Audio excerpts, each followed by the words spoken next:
हे hello everyone, मेरा नाम है रेणु कौशिक। तो कैसे हैं गाइज आप सब? आई होप गाइज आप सब बहुत अच्छे होंगे। तो गाइज हम जैसा कि आप सभी जानते हैं, हमने स्टार्ट किया था कंपटीशन लॉ 2002। आज उसका पार्ट 2 करेंगे हम, और जिसके अंदर हम बात करेंगे किसकी, CCI competition commission of India की। तो बिना किसी देरी के स्टार्ट करते हैं आज की वीडियो।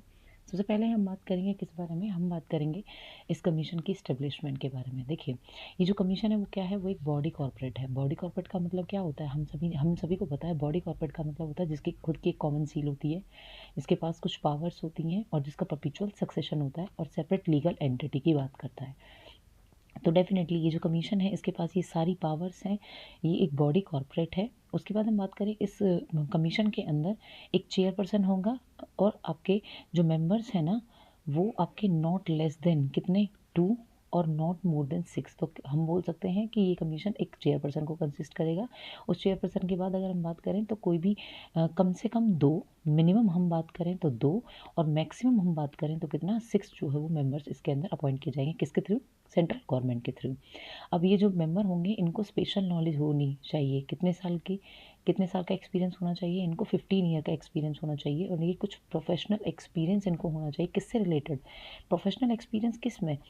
इंफॉर्मेशन टेक्नोलॉजी के अंदर, अकाउंट्स के अंदर, इको के अंदर, लॉ के अंदर, मैनेजमेंट के अंदर, ठीक है, और आपका फाइनेंस के अंदर। तो ये सारे के सारे कुछ प्रोफेशनल कोर्सेज हैं जिनके अंदर इनको 15 साल का कम से कम एक्सपीरियंस जो है वो होना चाहिए। और ये सारे मेंबर क्या होने चाहिए? आपके होल टाइम मेंबर होंगे, ना कि पार्ट टाइम। बात करते हैं कि अभी मैंने बताया आपको कि इस सीसीआई जो है वो क्या इस चेयरपर्सन को कौन, इन चेयरपर्सन और इन मेंबर्स को कौन अपॉइंट करेगा? आपका सेंट्रल गवर्नमेंट। तो क्या सेंट्रल गवर्नमेंट खुद करेगी क्या? नहीं। किसको बुलाएगी? एक सिलेक्शन कमेटी बिठाएगी। इस सिलेक्शन कमेटी के अंदर होंगे आपके चीफ जस्टिस ऑफ इंडिया।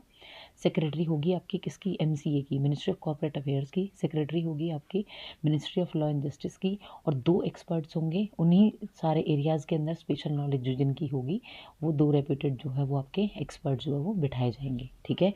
और ये जो है वो एक तरीके से हम बात कर सकते हैं कि ये सिलेक्शन कमेटी क्या करेगी, ये सिलेक्शन कमेटी लेकर के आएगी उन लोगों को जो कि फिर सेंट्रल गवर्नमेंट से जो है कहेगी कि आप जो है वो अपॉइंट कीजिए, हमें एक तरीके से लेकर के आए हैं। तो हम बोल सकते हैं कि जिन लोगों को सिलेक्शन कमेटी लेकर के आएगी, उनमें से जो अप्रूवल, मेन अप्रूवल जो दिया जाएगा वो सेंट्रल गवर्नमेंट के थ्रू जो है वो दिया जाएगा, और फिर सेंट्रल गवर्नमेंट चूज़ करेगी।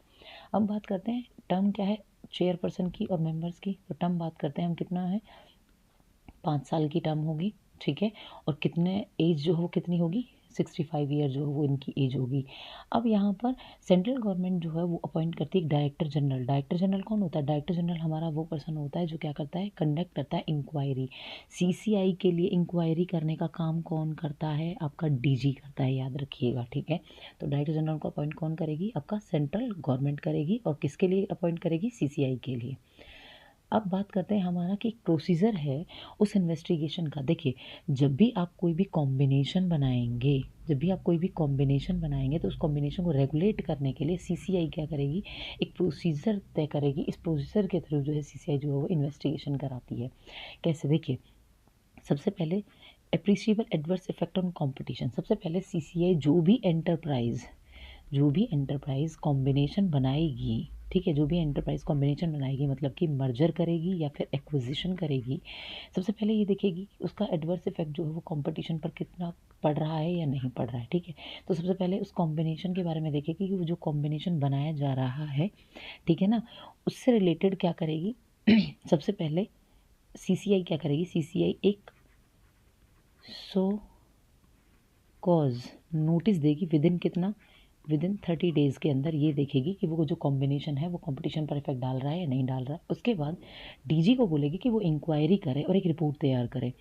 फिर क्या करेगी, फिर सीसीआई क्या करेगी, फिर सीसीआई जो है ना वो इस एंटरप्राइज को बोलेगी कि आप ना अपनी डिटेल्स पब्लिश कीजिए, मतलब कि जनता के सामने अपनी डिटेल्स जो वो लेकर के आइए उस कॉम्बिनेशन की, जो कॉम्बिनेशन या मर्जर या एक्विजिशन जो आप करने वाले हैं।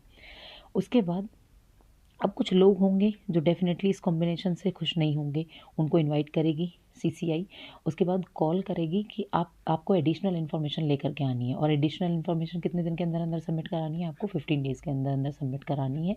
और सबमिट कराने के बाद CCI क्या कर देगी, अपना फैसला सुना देगी। तो ये प्रोसीजर है कि सबसे पहले वो एक शोकेस नोटिस देगी कि आप जो है वो कि ये कॉम्बिनेशन सही है या नहीं है, जो एडवर्स इफेक्ट डाल रहा है नहीं डाल रहा है। उसके बाद रिपोर्ट के लिए बोलेगी कि DG को।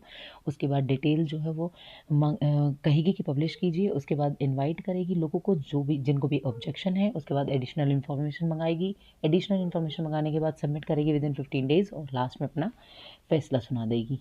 अब हम बात करते हैं इस कंपटीशन एक्ट में कुछ पेनल्टीज़ हैं, और ये पेनल्टीज़ बहुत ज़्यादा इम्पॉर्टेंट हैं।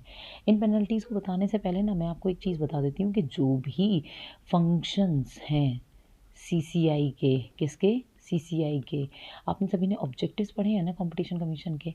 ऑब्जेक्टिव जितने भी हैं ना इस कंपटीशन एक्ट के, वही फंक्शंस हैं CCI के। मतलब कि प्रमोट करना, सस्टेन करना, अगर हम बात करें कि इंश्योर करना जो है ट्रेड इन इंडिया, ठीक है, प्रोटेक्ट करना कंज्यूमर्स के राइट को, सॉरी प्रोटेक्ट करना कंज्यूमर के इंटरेस्ट को, प्रोटेक्ट करना आपका जो कंपटीशन है उसको प्रोटेक्ट करना, उसको जो है आगे और ज़्यादा जो है वो बढ़ाना, प्रमोट करना, ये सब चीज़ें जो है वो आपकी किसके अंदर आती हैं, CCI के। और CCI के क्या हैं, वो सारे के सारे फंक्शंस हैं। अब यहाँ पर हम बात करते हैं कंपटीशन एक्ट की पेनल्टीज़ की।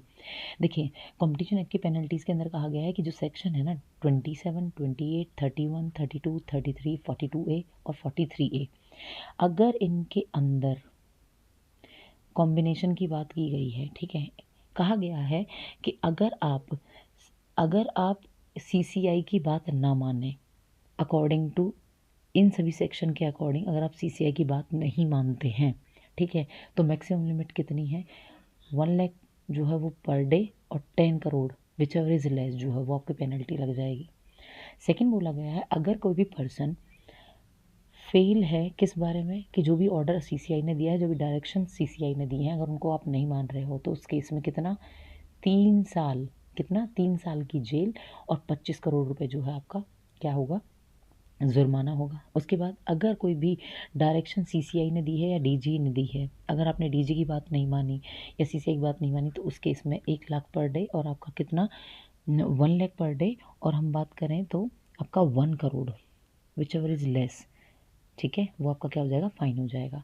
अब दो इम्पॉर्टेंट आपकी ऐसी पेनल्टीज़ हैं जो बहुत ज़्यादा इम्पॉर्टेंट हैं। उसके इसमें क्या कहता है कि अगर आपने कोई भी कॉम्बिनेशन बनाया है और उसकी इन्फॉर्मेशन आपने दी ही नहीं, आपने बताया नहीं कि आपने कोई कॉम्बिनेशन किया है, तो उस केस में 1% आपके टोटल टर्नओवर का, जितनी भी सेल आपकी हुई है उसका 1%, और जितनी भी आपके एसेट्स हैं आपके पास उनका 1%, विच एवर इज़ हायर, जो हायर होगा वो आपका जो पेनल्टी के रूप में लग जाएगा। और लास्ट स्टेटमेंट बहुत इंपॉर्टेंट है कि यहाँ से क्वेश्चन आया हुआ है। क्या बोला है कि अगर आपने कोई भी फॉल्स स्टेटमेंट दे दी, यहाँ तो बताया ही नहीं, और यहाँ अगर बताया तो गलत बताया, तो उस केस में कितना है, 50 लाख से लेकर के आपका 1 करोड़ तक का जो है वो पेनल्टी आपको लग जाएगी। अब यहाँ पर ना आपको एक इम्पॉर्टेंट चीज़ याद रखनी है कि क्या जो है जो आपकी CCI है, क्या उसके कुछ पावर्स भी हैं। यस, उसकी पावर हैं। CCI की क्या क्या पावर है, देखिए CCI के पास ना सबसे पहले आपको याद रखना होगा कि इसके पास कौन से कोड की पावर है, सिविल कोड की पावर है CCI के पास, ठीक है। सेकंड, CCI क्या क्या कर सकती है, देखो हमें रटने की ज़रूरत नहीं है, हमें क्या याद रखना है, CCI डेफिनेटली किसी भी चीज़ को रेगुलेट कर सकती है, किसी भी कॉम्बिनेशन को रेगुलेट करेगी, ठीक है, किसी भी कॉम्बिनेशन के लिए अप्रूवल यही देगी, ठीक है, किसी कॉम्बिनेशन को मॉडिफाई ये करेगी, ठीक है, किसी भी अगर हम मर्जर कर रहे हैं तो डीमर्जर कर देगी, मतलब उसको करने ही नहीं देगी मर्जिंग, ठीक है। अब्यूज़ ऑफ डोमिनेंस पर रोक लगा देगी, डोमिनेंस अगर आप कोई भी कर रहे हो तो उसको उस पर रोक लगा देगी, रेस्ट्रिक्ट कर देगी उस चीज़ को, ठीक है। अब हम बात करते हैं किसी चीज़ को एग्ज़ामिन करने की, किसी भी चीज़ को एग्ज़ामिन करने की, किसी भी चीज़ को हम बात करें किसी भी एविडेंस को देखने की, या उसकी किसी भी चीज़ की कोई भी इंक्वायरी करने की, ये सारी की सारी पावर किसकी हैं, जब सब कुछ काम यही कर रहे हैं तो सारी पावर डेफिनेटली किसकी होंगी, CCI की होंगी। तो और लास्ट में हम ये बोल सकते हैं कि कोई भी अगर समन बुलाना हो, ठीक है, तो अगर कोई भी समन जो है वो समन देना हो किसी को, तो वो कौन देगी, वो भी CCI ही देगी। तो ये सारी पावर किसकी हैं, आपकी CCI की हैं। अब यहाँ पर एक और इम्पॉर्टेंट चीज़ है, वो ये है कि अगर मान लीजिए ये CCI है, क्या सारे काम CCI ही करेगी या नहीं, CCI से ऊपर एक और बॉडी है जिसका नाम क्या है, एंकलेट, जिसको हम क्या कहते हैं, जिसको हम कहते हैं national corporate law appellate tribunal, anklet. Anklet CCI, अगर आपकी सीसीआई के पास अगर आपने अपील की है, ठीक है, और वहाँ से कोई जब आप सीसीआई का कोई डिसीजन आया तो आप कहाँ, मतलब सीधी सी बात है, आपको अगर मान लीजिए सीसीआई का डिसीजन जो वो नहीं समझ आया, आपने आगे अपील करना चाहिए, तो आप किसके पास अपील करेंगे? आप करेंगे एंकलेट के पास अपील, ठीक है। कितने दिन के अंदर करनी है? विदिन 60 डेज के अंदर। अब एंकलेट क्या है? अब मान लीजिए अगर एंकलेट ने भी अगर आपकी नहीं सुनी तो आप कहाँ अपील करेंगे? लास्ट आपका कहाँ है? Supreme court. और कितने दिन के अंदर अंदर सुनवाई होनी चाहिए, मतलब कितने दिन के अंदर अंदर आप अपील करोगे? आप अपील करोगे 60 डेज। तो दोनों ही केसेस में कितने दिन की, आपको कितने दिन के लिए जो है जो अपील करनी होगी? आप अपील करेंगे कितने दिन के लिए? 60 डेज़ के लिए। विदिन 60 डेज आपको जो है वो अपील करनी होगी। So thank you so much guys, ये था हमारा टॉपिक आपका कंपटीशन सीसीआई के बारे में। और नेक्स्ट जो वीडियो होगी वो हमारे रिलेटेड होगी आपके पीवाईक्यूज से। इससे रिलेटेड जितने भी पीवाईक्यूज अब तक यूजीसी नेट के अंदर आए हैं वो सारे मैं अभी टॉपिक के साथ जो वो कंप्लीट कराऊंगी। आपको समझ में आ जाएगा उन पीवाईक्यूज को देख करके कि कितनी वेटेज है इस टॉपिक की यूजीसी नेट और एस्ट्रेट दोनों के अंदर। Thank you.